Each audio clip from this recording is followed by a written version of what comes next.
وَإِذَا ضَرَبْتُمْ فِي الْأَرْضِ فَلَيْسَ عَلَيْكُمْ جُنَاحٌ أَن تَقْصُرُوا مِنَ الصَّلَاةِ إِنْ خِفْتُمْ أَن يَفْتِنَكُمُ الَّذِينَ كَفَرُوا إِنَّ الْكَافِرِينَ كَانُوا لَكُمْ عَدُوًّا مُّبِينًا وَإِذَا كُنتَ فِيهِمْ فَأَقَمْتَ لَهُمُ الصَّلَاةَ فَلْتَقُمْ طَائِفَةٌ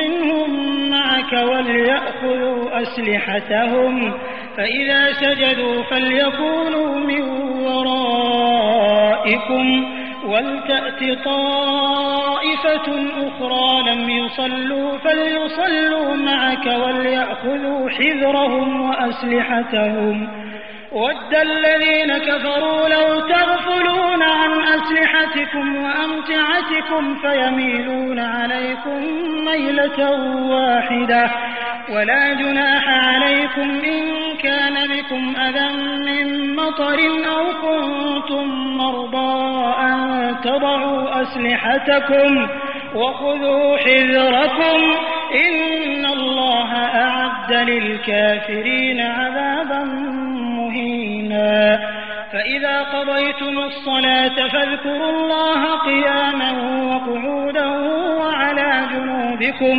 فَإِذَا اطْمَأْنَنتُمْ فَأَقِيمُوا الصَّلَاةَ إِنَّ الصَّلَاةَ كَانَتْ عَلَى الْمُؤْمِنِينَ كِتَابًا مَّوْقُوتًا وَلَا تَهِنُوا فِي ابْتِغَاءِ الْقَوْمِ إِن تَكُونُوا تَأْلَمُونَ فَإِنَّهُمْ يَأْلَمُونَ كَمَا تَأْلَمُونَ وَتَرْجُونَ مِنَ اللَّهِ مَا لَا يَرْجُونَ وَكَانَ اللَّهُ عَلِيمًا حَكِيمًا.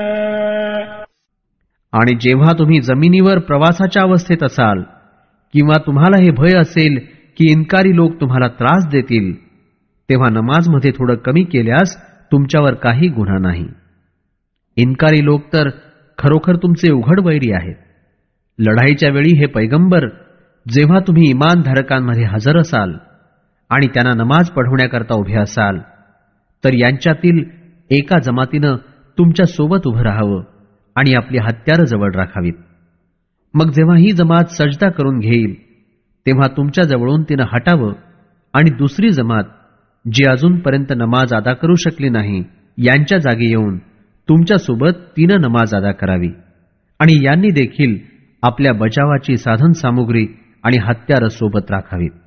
इन्कारी तर इच्छितात की कशाही प्रकारे तुम्ही आपली हत्यारं आणि युद्धसामुग्रीपासून थोडं सुद्धा गाफील झालात की त्यांनी तुमच्यावर अचानक हल्ला करून सर्वांनी मिळून तुटून पडावं. मात्र जर पावसाचा त्रास किंवा आजारपणामुळे एखाद्या वेळी आपली हत्यारं उतरवून ठेवाल तर यात काहीही गुन्हा नाही. आणि तेव्हा सुद्धा बचावाची साधन सामुग्री सोबतच राखत जा. यात शंका नाही की अल्लाहनं काफिरांकरता अपमानदायक सजा तयार करून ठेवली आहे. मग जेव्हा नमाज अदा करून चुकाल तेव्हा उभे राहून, बसून किंवा लेटलेल्या स्थितीत सुद्धा अल्लाहचं नामस्मरण जारी ठेवा.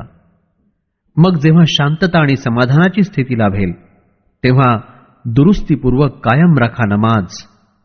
खात्रीनं नमाज तर ईमान राखणाऱ्यांवर नियमित वेळेसह फर्ज म्हणजे अनिवार्य आहे. आणि तुम्ही या लोकांचा पाठलाग करण्यात आळशी आणि कमजोर पडू नका.